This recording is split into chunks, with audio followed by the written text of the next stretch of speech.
Cirurgia das grandes perdas ponderais sempre foi um capítulo grande, bem explorado da cirurgia plástica. Eu recebo muitos pacientes que perderam 30, 50, 70 quilos. Até um tempo atrás, através da cirurgia de redução do estômago, a gastroplastia ou cirurgia bariátrica. E atualmente também pessoas que usam medicações que induzem o emagrecimento rápido. E uma coisa muito interessante tem a ver com como foi que esse paciente conduziu o seu emagrecimento. Se houve uma uma associação entre atividade física regular, a melhora ao máximo possível da qualidade dos alimentos com menor quantidade industrializados possível, uma dose de água muito boa, de 2, às vezes até 3 litros por dia, dependendo de cada um. Se possível, até avaliação com alguém de equipe de nutrição.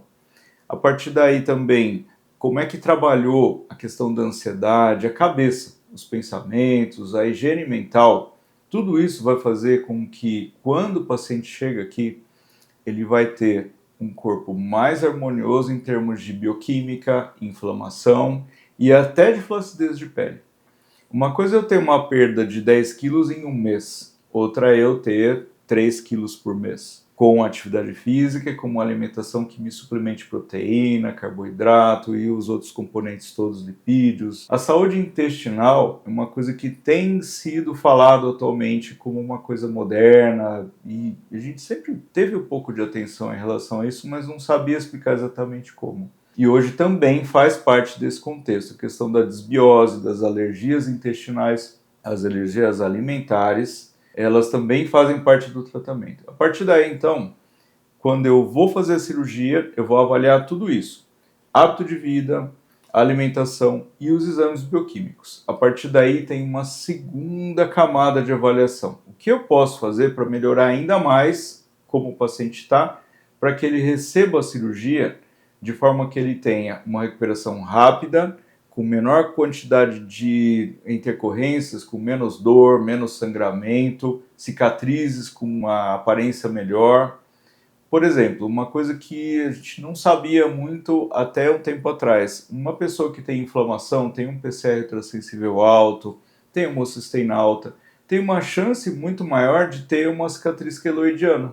Se eu tenho, independente da minha genética, uma situação de inflamação sistêmica baixa e controlada, a evolução da cicatriz vai ser melhor. Isso é interessante também. Essas coisas todas funcionam. Em suma, o que eu digo para todos os pacientes, independente de perda ou não, perda ponderal ou uma cirurgia eletiva de outra área, é que tem um tripé da saúde. Quando eu vou olhar as Blue Zones, que são regiões mundiais em que as pessoas vivem para lá dos 100 anos, eu encontro sempre 3 coisas. Sempre. Essas 3 coisas são cabeça no lugar, eu quero estar bem, eu sei lidar com as minhas emoções, os meus hábitos, de forma que isso me proporcione um hábito de vida compatível. Segundo item é uma alimentação correta. O que eu chamo de correta é o menos quantidade possível de industrializado e o mais natural e o mais sazonal que for possível fazer. E a terceira condição é a atividade física regular, mais do que intensa, mais do que o tipo, que seja uma caminhada todo dia, que seja algum tipo de exercício que eu possa fazer, que não vai me provocar um desgaste intenso, sendo regular, isso faz parte desse tripé. Então essas 3 regras que a gente aprendeu pelas Blue Zones, mas também pelos nossos antepassados, sempre todo mundo tem uma avózinha que viveu 100 anos, um avô que viveu 100 anos, e a gente vai observar o que acontecia. Ah, tudo bem, mas a gente não sabe dizer, não conviveu. Mas o que eles vão ter em comum é essa lida diária com coisas que exigem um esforço físico, uma alimentação que não é industrializada, eles tinham que plantar e comiam o que eles escolhiam, o que eles escolhiam. E como era, apesar de uma vida muito extenuante, mas ela era vinculada ao ciclo circadiano normal, se acordava muito cedo e se dormia logo que o sol se punha, isso obrigava as pessoas a entender o que hoje a gente tem que estudar, que é o ciclo da melatonina. Ninguém sabia que isso chamava melatonina, mas se fazia. E a pergunta agora então é, puxa vida, mas eu estou em São Paulo, eu respiro ar com mercúrio e com chumbo, eu tenho água contaminada com uma série de toxinas. O que eu vou fazer? eu vou minimizar.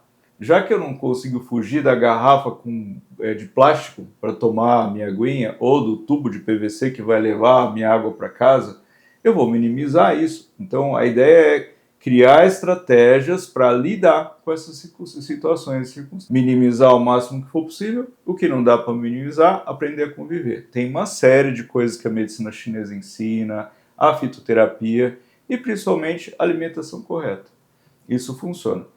Uma vez que eu passei dessa etapa, aí sim eu vou para a terceira etapa do procedimento, que vai ser o planejamento cirúrgico em si. Então, normalmente, na plástica, o que eu vou aprender é partir direto para como é que é o desenho da cirurgia e a execução. É a parte técnica. Mas eu não tinha visto antes disso toda a questão de como é cada pessoa que vai chegar no dia da cirurgia. Isso tem feito uma diferença tremenda. A partir daí, então, realmente, a escolha da técnica de acordo com o que eu tenho de sobra de pele, se eu preciso trabalhar a diástase muscular, se eu preciso retirar excesso de pele, se a quantidade de tecido que eu tenho é suficiente para montar uma mama nova, ou se eu preciso inclusão de prótese, e aí vai. Então, uma série de coisas que vão depender de cada paciente. Mas o mais importante é o preparo faz parte da jornada de recuperação do paciente. Se eu preparo bem, eu evoluo bem.